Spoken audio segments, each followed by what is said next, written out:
Alrighty, well, we are continuing with our season previews, and today we will be doing the Anaheim Ducks with Mike from Ducks and Pucks. We appreciate the time, Mike. How you doing? Good, man. Glad to be on the show and talk with you guys. Absolutely, good to have you here. So let's chat some Anaheim Ducks. First things first, the most important thing. How do we feel about the uniforms? I love the uniform. I'm wearing the old orange, but the new one, I think for everybody in general, the overall feeling is they love it. There's been some people that thought maybe the orange for the home was a little bit much because it's obviously the jersey, the pants, everything. So some people are saying maybe on the home jersey, the pants could be black. That's kind of only the one real thing that I've heard from some people.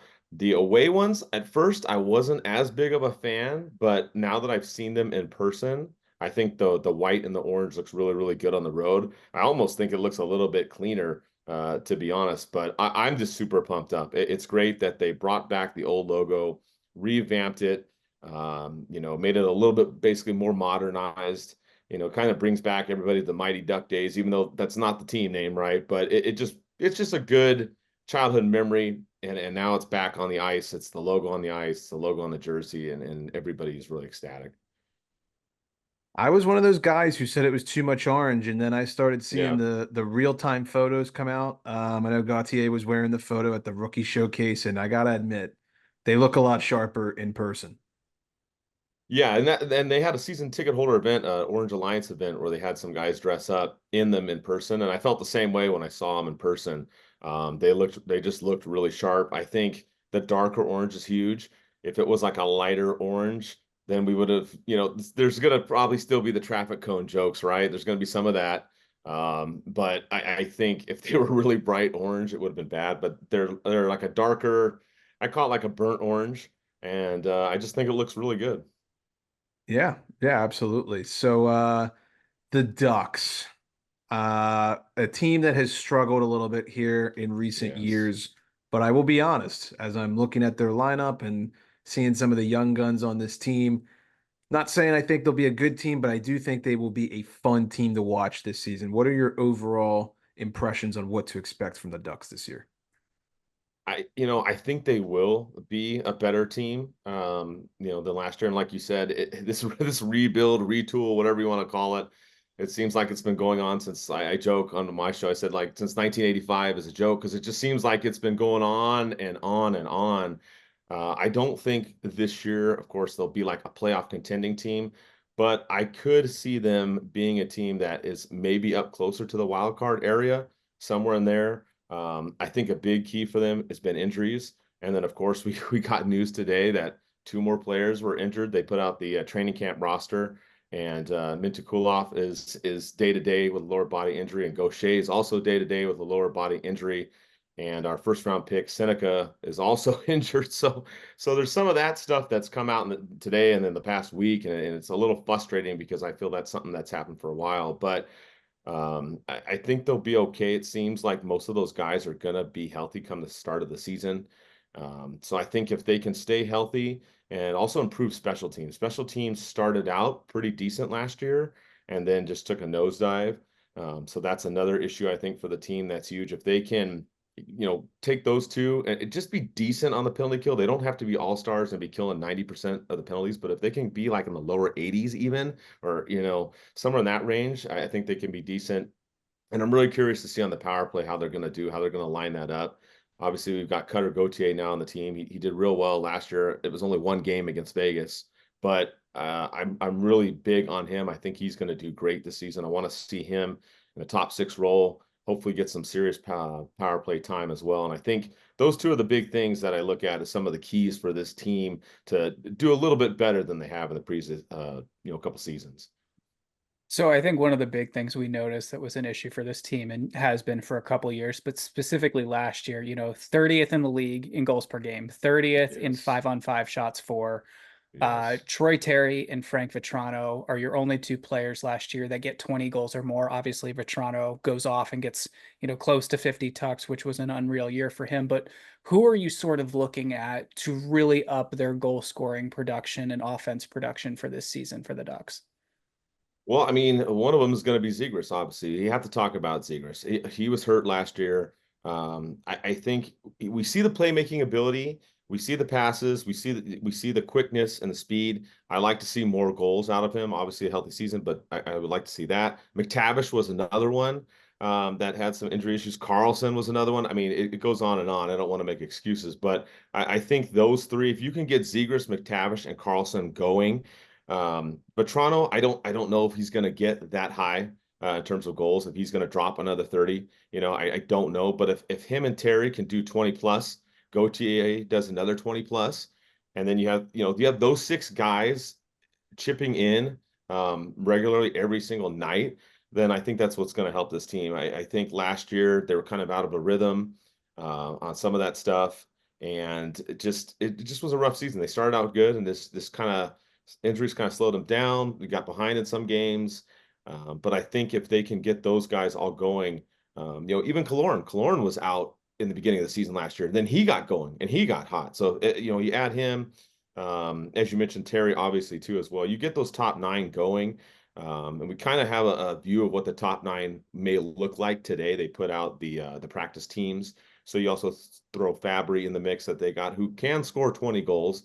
Another one in there, Strom, not another slacker as well. And I think if each of those guys, if they get those three lines with some good chemistry, consistent play between the top nine, I think they can be very, very dangerous. And I think if you can get them each scoring, each line scoring at least, one or two 20-goal scores sprinkled in through the top three lines, I think that's going to be the key. And it'll just have to kind of see how they do in the beginning of the season and obviously, make some of those adjustments. Let's move the conversation over to the back end. Obviously, Drysdale, that was a big move last year, Mm-hmm. but I think there's going to be a ton of eyes on Zellweger this year. What are your Yes. expectations of him? Yeah, dude, Zellweger is a dynamic player. You can see his two-way game, the way he cuts back and forth is very good. He's got very good vision on the ice. He can chip in and score as well. I look for him to take a big step. Another part of the blue line, as you mentioned too, is there's all the rumors about Fowler, which are from Elliot Freeman's report, which they sound pretty legit from stuff I've heard as well. So I'm really curious to see what they're going to do. They leaned on Fowler heavily last year. I don't think that's the plan that they want to do. You've got guys like Glaucoma in there. Hopefully Minty's not out too long with this day-to-day injury. He'll probably be good at the start of the season. I would look at him to really chip in and do well on the blue line as well. So I look at those guys, Lacombe, Zellweger, as you talked about, and Minty to really help this blue line because we got a young group on this team. I mean, we've got a lot of guys under the age of 25 on this team. So if we can get them going, and of course you've got Gudis, the senior guy back there, who, the word is he's supposed to be captain, but we haven't got the official word. But he's really good at mentoring these young guys, and I think he can help bring their game up. So I look at Zellweger and Minty really as the big two on special teams and the two-way game to get this going for the Ducks and get this team in a better direction this season. Let's talk about goaltending a little bit. I mean, obviously, Hmm. John Gibson back for what, 12th season now with the Ducks, something like that. You still feel just as confident having him between the pipes, and anything else to add about Lucas Dostal? Well, last season at the end, we saw Dostal was actually the one playing more in the net. Gibson wasn't in there as much. It sounded like he might have been a little bit of banged up towards the end of the season. But what player isn't a little banged up right towards the end of the season? It's a rule, 82 games. Everybody's banged up. Just like after Stanley Cup playoffs, you hear the teams when they get eliminated, and this guy has a broken this and a fractured that, right? So I think they leaned on Dostal more to give him that experience. And I kind of look at this situation almost like a Frederick Anderson Gibson situation. I look at Dostal and Gibson as a 1A and 1B. I kind of think Dostal might be more of the 1A this time. So I'm really curious to see what Cronin's going to do, if he's going to alternate them every night or if he's going to go with the hot hand. I'm really curious, but I would not be surprised if Dostal takes over the net at some point this season. We mentioned Cutter Gauthier and the youth that's going to be on this team that's going to have to play a factor throughout this season. You mentioned 20 goals, if they could get that out of Gauthier. Just curious what your realistic expectations for what you could call a successful season for him offensively would look like with optimistically a full 82 here. Yeah, with him, I mean, I could see him getting around 50 to 60 points. I really could. Some people gave Zegras crap for getting in the 60s the last 2 years, and I'm like, oh, well, he's, okay, he didn't get 80, 90, or 100, right away. So some people are kind of, Zegras, there's, criticism on him. Gautier's in the same boat, right? You know about the trade from Philly. I've got some friends that cover the Flyers. They talk trash to me about that. They'll come on my social media too and give him crap. So I don't expect him to blow things out of the water, but at the same time, I could really see him getting 50, 60 points. I think he could get 20, 25 goals, and I really think it's who he's with. In these training camp lines, they have him with Carlson and Killorn right now. Obviously, stuff can change. It's just training camp, but if he can get going with those guys, I mean, Carlson's dynamic, great at playing center playmaker. You have Cutter and Killorn on the wing. I think he can do some real damage. And like I said, if he gets on the power play, um, I mean, heck, he might get close to 30 goals. But I think realistically, I would be happy. For me personally, I would be happy if he got close to or around 20 goals. Would be happy with me, and obviously stay healthy. But I like the way he plays, and I think with this team, Zegras and Cutter and some of the guys, they have a little bit of attitude, right? Or a little bit Yes. a spice or whatever you want Yeah, to they got call the it, right? swag going. Yeah, and I'm good with that. I like that. And I think if they can back it up, stay healthy and put points on the board, I think we'll be in a good spot. But yeah, I would say around 20 goals would be for me would be a fantastic for I mean first basically rookie season, right? People are already talking about the Calder and all that, and I know the season hasn't even started, and people want to speculate and all that, and they're saying he's going to be in the running. I I think he could be in the running, and I'm not saying that he needs to win it, but I think he could be top 10, top 5 rookie this season. I love that you made the comparison to Zegras. And one of the things Mhm. I think I've noticed about Gaudier's games, I mean, 65 points in 41 college games last year. I know the NCAA is Mhm. not the NHL by any Absolutely. means, but the goal scoring production, he scored the most of any D1 college hockey player last season. I see so much more of the finishing ability in him than I do in a player like Zegras. I think you nailed it at the beginning. Zegras is a little bit more of a setup guy, a little bit more of the Mhm. playmaking guy, especially with the hands and the vision there. But the finishing ability of Gaudier, I think, is definitely on point for a 25, potentially even a 30 goal season here as a rookie. Yeah, and if you watched, it was kind of hard, but they had the rookie tournament. It was in El Segundo in LA. If you watched it on the Zoom or on the stream, they had the net in the way, so it was kind of hard to see the goals. But he had a couple good ones on there. He's got a real quick wrist shot.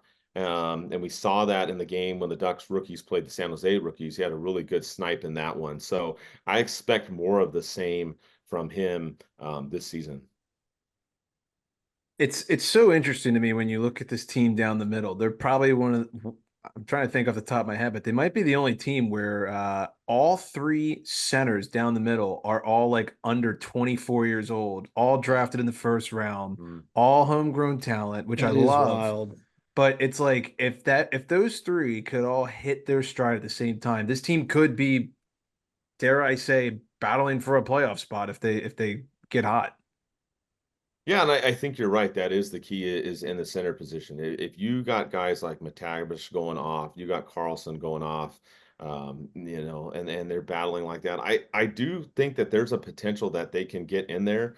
Like I said, stay healthy, get balanced scoring, have Gudis keep mentoring these guys on the blue line, and then like I said, you have Dost or Gibson, one of those two, or both. Like if they can both play well, we go back to that kind of those old days when we had the 1A and the 1B, and that I think this team can be very, very dangerous. I think that they're going to be fun to watch, regardless. And one joke that some people have told me as well. If your Ducks lose this season, at least they'll look good in the new jerseys. They joke with that one, and I laugh. I go, yeah, hey, I'll take it. Yeah, we look good in those jerseys. So I think the expectations you still got to temper them, right? Because you have those discussions where you get your young players on your team, you have your prospect pool, right? And of course, I'm a homer. I'm a Duck fan, born and raised in Anaheim. And so you're really big on your prospects. You expect a lot from them. They're your guys. You expect the world out of all of them. But like you said, if they can hit it down the center there and have good playmaking ability in there on those top nine, I think that they can do well. And another part of that too is don't sleep on Fabry. I know that Verbeek was trying to get a top six forward. He tried to get Marcia Show and Stamkos. We all know they went to Nashville. Montour did a podcast too, where he was talking about trying to come back. They were trying to improve the top four in the defense as well. But I wouldn't sleep on Fabry because the guy's won a Stanley Cup. He knows how to do it. So and he could potentially also score 20 goals. And he's another guy I look to help mentor these guys as well. So I know there were some people that were upset that we didn't get like that all-star, top six forward. But I think Fabry can come in there and help out. And if he can play even 15 goals in a top nine role, I would be good with that. So I wouldn't sleep on him. Even though, like you said, a lot of the forwards and even the blue line, we got a lot of young kids on this team. So I'll let my last question be this. I feel like obviously if the Ducks made the playoffs, all the Anaheim fans would be shouting and screaming, big win for Yeah. the season. Yeah. F- Realistically, and I'm not hating on the Ducks, probably Yeah. not yet, but what would make a Ducks fan happy this season? What's like a player that could take a big step, or what's a team goal that you would set? Like, okay, if we do this, it's a success. Man, that's a great question. I mean, yeah, you mentioned playoffs. It's super early, right? We haven't even started the season. Obviously, that would be one that people would go bonkers for. I mean, we had that in the 2010s with the orange towels and going nuts, and that was great. So that would definitely be one. But if we don't make that, I think the big thing is producing offensively. If we can do that night in and night out, I think that was a huge issue. It's just the inconsistency there on the offense. Zegras was inconsistent. Carlson, McTavish, also injuries. Not make excuses, but that's just the way things were. I think if you can get those guys going, Cutter Gauthier as well, and you're getting these highlight reel goals and you're scoring consistently every night, I think that would be a huge win for this team because there were games. You guys saw some of them last year. We got blown out of the water. I mean, there was that one ugly game against Toronto that we got destroyed. And I went on a Toronto Leafs podcast and was just like right after, like, I don't know what to really tell you. I think it was like 7-2 or something like that. I can't remember what that score was, but there were a bunch of games like that we were getting blown out. So I think if we're playing competitive games night in and night out, scoring goals, obviously you don't want to lose, but if the games are more competitive every night, I think that'll be a huge win for the team. And also comeback ability. This team used to be the comeback kids. And in the last couple seasons, we've seen that where they'll get down by 2 or 3 goals, and then like that's it, the game's over. So I think if they can hang in there, stay competitive, and make more strides. Obviously, they got to improve on the record that they had last year. And I think if they don't make a playoff spot, but if they get closer to it, closer to a wild card type thing, um, you're not going to be happy. You always want to make the playoffs. Everybody wants to make the playoffs. But I think if we can get closer to that and stay competitive every game and have that balanced scoring, I think fans will be a lot, more happy. Maybe not fully satisfied, but feel better about this season. I think that's a great answer. I mean, obviously, when we've all been through it as a couple of Caps fans and a Penguin fan that you're talking to, but I think when you're not a playoff team, all you really want is for the games to be entertaining. Yep. Is the lowest ask, and obviously scoring goals is the most fun part of the game for most fans. So I think that's a good answer. Well, Yeah, oh, good. I'm Oh, sorry. good. No, you go. You No, go. no. I was just gonna say, yeah. When you see Zegras doing the Michigan or something crazy like that. I know there's some professional, senior people or however you want to phrase it that Tortorella, yeah. yeah, exactly. There you go. Tortorella, some of the people like that get upset. But when you see those highlight type goals and things like that, whether it's flipping the puck or doing something behind the back or something crazy like that, that's something that, everybody gets excited. You want to come to the rink, you want to watch that game, you want to watch it on TV, you want to see that action, you want to see, what are they going to do next, and I think that's another thing. I'm really curious I hope Gautier's up there the whole season. I think he will be. I want to see what he's going to do. Carlson's got phenomenal playmaking ability, and he can score too. And I want to just see how they mix that up offensively. I'm optimistic, like you said, to see them score, do creative plays, and just if this is the top 9, we'll have to see with training camp. I think that fans will be at least excited to watch games, and if we lose by a goal here or there, but it's entertaining and we're in it. I think they're going to be happy. I think that's all we got, but we appreciate it, Mike. Great talking to you. Good preview, and definitely wishing the best for the Ducks this year in those new uniforms. Yeah, thanks. Like I said, we'll look good, win or lose. That's all that matters. Yeah. Caps can't say the same, so that's good. Oh, damn it. 6 times this year we can say that we will, but every other time we can't. Yeah, I gotcha. Well, thank you, Mike. We appreciate your time. Awesome. Thank you.